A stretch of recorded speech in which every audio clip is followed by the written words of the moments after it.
Violence brewed like a dust storm around Jacob W. Swarts' barroom in Charleston, Arizona territory. Just 6 miles from the notorious Tombstone, where the gunfight at the OK Corral took place, Swarts Saloon was a hotspot for gunslingers and outlaws alike. A distant relative believes the bearded man in the doorway, wearing a white hat, is none other than Swart himself. The name is of Dutch origin, coming from the word for black, and the family established roots in New York State in the 1700s. Jacob, the eldest child of Elizabeth, Winnie, and John Duffy Swart, was most likely born in Dryden, Tompkins County in 1823. Census records list his father's occupation at different times as a laborer and a shingle weaver, working in a mill producing wooden shingles for homes. When Jacob, the oldest child, was still an infant, the family relocated to Albany, where his brother and 2 sisters were born. By the 1850 census, at 27 years old, he was still living at home, likely working as a farm laborer. Later in the 1850s, Jacob left his family and headed west, with records placing him in Arizona by 1867. Along the way, he seems to have picked up skills with firearms and possibly some knowledge about running a saloon. In 1879, a Pima County newspaper noted a payment of $11.44 to Swart as a quarterly fee for his role as deputy sheriff, a job often given to those skilled with a 6-shooter. Shortly after, Swart relocated to Charleston, Arizona, about 60 miles east of Pima. Founded in 1879 as a milling town for the silver mines surrounding Tombstone, Charleston is seen above as it looked in the late 1880s. Since water was crucial for extracting silver and Tombstone was in the desert, Charleston, 6 miles away on the San Pedro River, became the site for the mills. These mills used large pistons to crush the ore, which was then mixed with water and chemicals like mercury to extract the valuable silver. As people flocked to Charleston for work in the mills, the town quickly grew.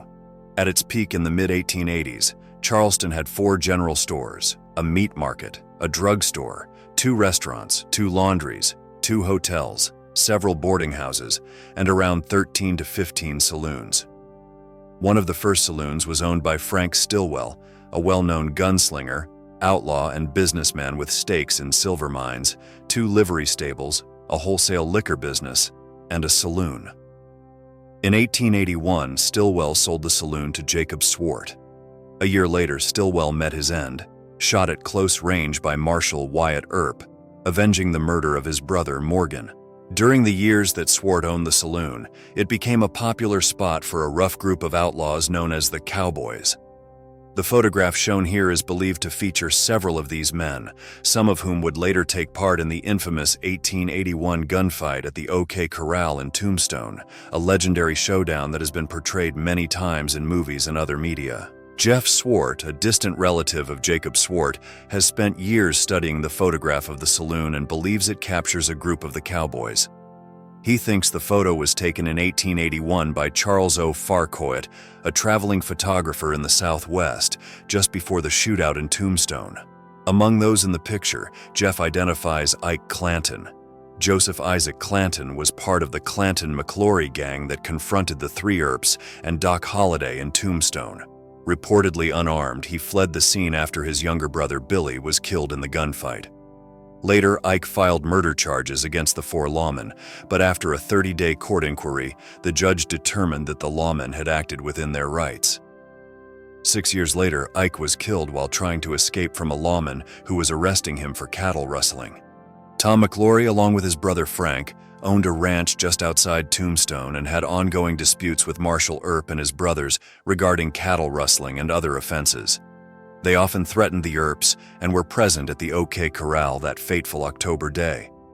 Both brothers were killed in the rapid exchange of gunfire that followed. William Brocious, more commonly known as Curly Bill, was a gunman, rustler, and notorious killer.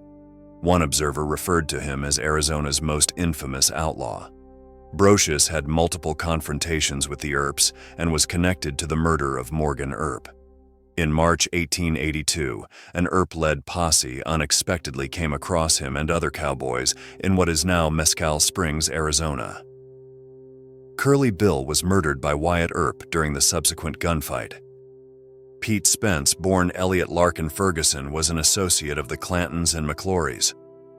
Although suspected of stealing mules and robbing a stagecoach, he was hired as a deputy sheriff in an Arizona town. While on duty, he pistol-whipped and killed a man, leading to an 18-month prison sentence. Despite his tough reputation, Spence eventually left his criminal life behind to raise goats and deliver supplies to Arizona towns via mule train. He passed away in bed in 1914. The sign above the entrance to J.D. Swarts' barroom, which listed drinks for 12.5 cents, warrants some explanation. His customers would recognize that this referred to a bit. A bit was a unit of common currency that originated from the practice of cutting a Spanish milled dollar into 8 pie-shaped pieces, or bits, each worth 12.5 cents. 2 bits equaled a quarter, a term still used today.